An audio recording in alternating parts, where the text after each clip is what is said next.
नमस्कार, आपके साथ मैं हूं अभिलाषा पाठक। शुरुआत करेंगे बड़ी खबर के साथ। प्रधानमंत्री की सुरक्षा सेंध पर कमेटी का गठन हो गया है। सुप्रीम कोर्ट ने मामले पर कमेटी का गठन कर दिया है और कमेटी की अगुवाई रिटायर्ड जज इंदु मल्होत्रा करेंगी।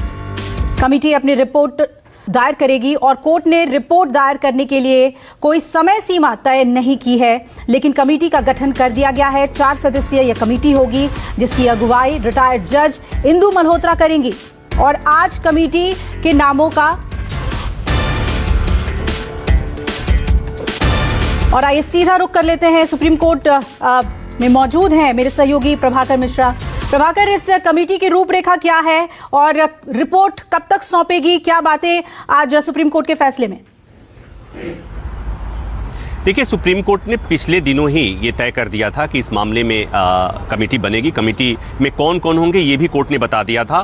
केवल ये बताना था कि कमेटी की अगुवाई कौन करेगा, चूंकि सुप्रीम कोर्ट ने कहा था कि सुप्रीम कोर्ट के रिटायर्ड जज करेंगे और जजों की सहमति लेने में 3 दिन समय लग गया था। उसके बाद आज सुप्रीम कोर्ट ने अपने आदेश में तय किया कि सुप्रीम कोर्ट के रिटायर्ड जज जस्टिस इंदु मल्होत्रा इस जाँच की निगरानी करेंगी। और उसके पहले ही कोर्ट ने तय कर दिया था कि चंडीगढ़ के DGP, Punjab and Haryana high court के रजिस्ट्रार जनरल इसमें शामिल होंगे, NIA के IG और IB के एडिशनल DG इसमें शामिल होंगे। तो ये कोर्ट ने सदस्यों को तो पहले बता दिया था, लेकिन सुप्रीम कोर्ट के कौन जज निगरानी करेंगे, रिटायर्ड जज, उसको बताना था, जो इंदु मल्होत्रा निगरानी करेंगी। कोर्ट ने एक बात और की, समय सीमा कोई तय नहीं किया है। कोर्ट ने कहा कि कमेटी यथाशीघ्र रिपोर्ट दायर करेगी, मतलब कोई समय सीमा तय नहीं है। एक बात और कोर्ट ने तय किया है, अपने आदेश में लिखा है कि ये कमेटी का जो काम होगा, टर्म ऑफ रेफरेंस क्या होगा, जांच किस दिशा में होगी, वो कोर्ट ने तय किया। कोर्ट ने कहा है कि ये कमेटी का काम होगा कि प्रधानमंत्री की सुरक्षा में चूक के लिए जिम्मेवार अधिकारी कौन हैं, किन की कमी की वजह से ये चूक हुई है, उसकी पहचान की जाए और उसका वो तय किया जाए, उसकी भूमिका तय की जाए, उसकी लायबिलिटी फिक्स की जाए। तो ये सुप्रीम कोर्ट की कमेटी को ये तय करना है। कोई समय सीमा नहीं है, लेकिन चूंकि ढेर सारे सवाल हैं प्रधानमंत्री की सुरक्षा चूक को लेकर, इसको लेकर बहुत सियासत भी हुई। शुरू में पंजाब सरकार ने सिरे से खारिज कर दिया कि प्रधानमंत्री की सुरक्षा में कोई चूक नहीं हुई है। मुख्यमंत्री अभी भी कह रहे हैं कि प्रधानमंत्री की सुरक्षा में कोई चूक नहीं हुई है, लेकिन कोर्ट के सामने, सुप्रीम कोर्ट में जरूर पंजाब सरकार ने जरूर ये कहा था कि प्रधानमंत्री की सुरक्षा चूक का मामला गंभीर है और अगर सुप्रीम कोर्ट को लगता है कि सुप्रीम कोर्ट को कोई कमेटी गठित करना चाहिए तो सुप्रीम कोर्ट कमेटी गठित कर सकती है। इस पर सरकार को कोई आपत्ति नहीं होगी। और पंजाब सरकार ने यहां तक कह दिया था कि अगर सुप्रीम कोर्ट की कमेटी पंजाब सरकार के किसी अधिकारी को दोषी मानती है, ठहराती है, जांच रिपोर्ट में ऐसी बात आती है, तो वो जो चाहे वो पंजाब सरकार के अधिकारी को सजा दे सकती है कोर्ट। तो कुल मिलाकर ये कि अब उम्मीद की जानी चाहिए कि प्रधानमंत्री की सुरक्षा चूक को लेकर जितने सवाल हैं, चाहे वो सियासी सवाल हो या गंभीर सवाल, चूंकि बात प्रधानमंत्री की सुरक्षा से जुड़ा हुआ है, उन सारे सवालों के जवाब ये उम्मीद की जानी चाहिए कि सुप्रीम कोर्ट की कमेटी के द्वारा गठित कमेटी की जांच में सारी चीजें आ जाएंगी। क्योंकि अब तक केंद्र सरकार भी जांच कर रही थी, राज्य सरकार भी जांच कर रही थी, दोनों को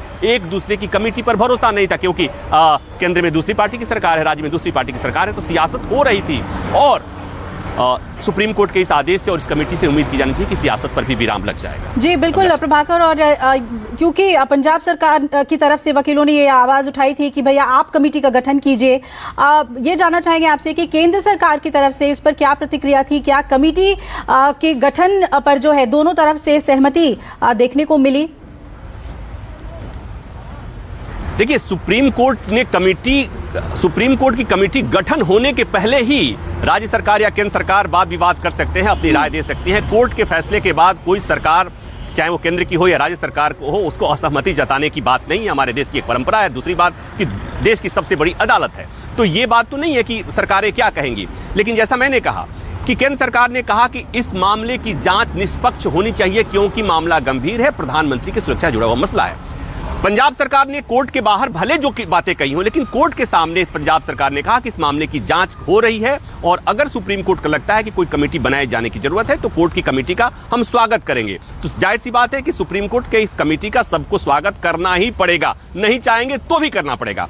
और पंजाब सरकार ने भी कह दिया कि ये जो उस पर आरोप लग रहे हैं कि हमारी चूक है या पहले ही केंद्र सरकार, चूंकि केंद्र सरकार ने पंजाब सरकार के अधिकारी को, डीजीपी को समन जारी कर दिया था, जिसको लेकर के पंजाब सरकार ने कहा कि ऐसा लगता है कि पंजाब सरकार, केंद्र सरकार ने राज्य सरकार को दोषी मान चुकी है पहले से। इस पर सुप्रीम कोर्ट ने भी ऐतराज जताया था कि बिना जांच किए हुए केंद्र सरकार कैसे राज्य सरकार के अधिकारी को समन जारी कर सकती है। ऐसा लग रहा है कि केंद्र सरकार पहले ही ऐसा माइंड मेकअप कर चुकी है कि दोषी कौन है, उसको सजा क्या देनी है। तो अब ये सारी चीजों पर विराम लग गया है।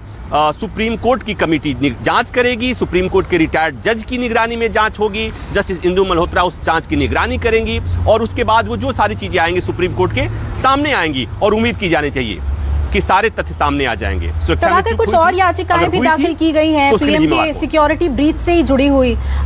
आपने दायरा समझाया कि कमेटी की जांच का दायरा क्या होगा, लेकिन इन याचिकाओं का भी क्या असर पड़ेगा?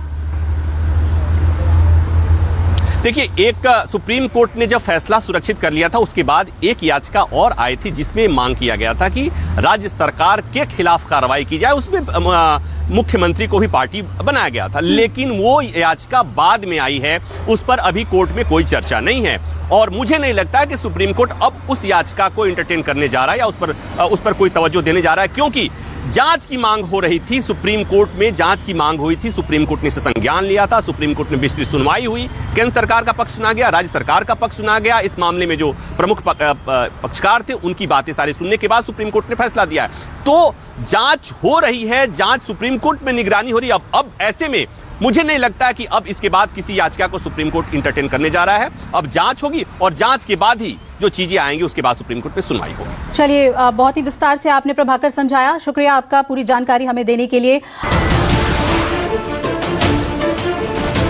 नमस्कार, मैं हूं मानक गुप्ता।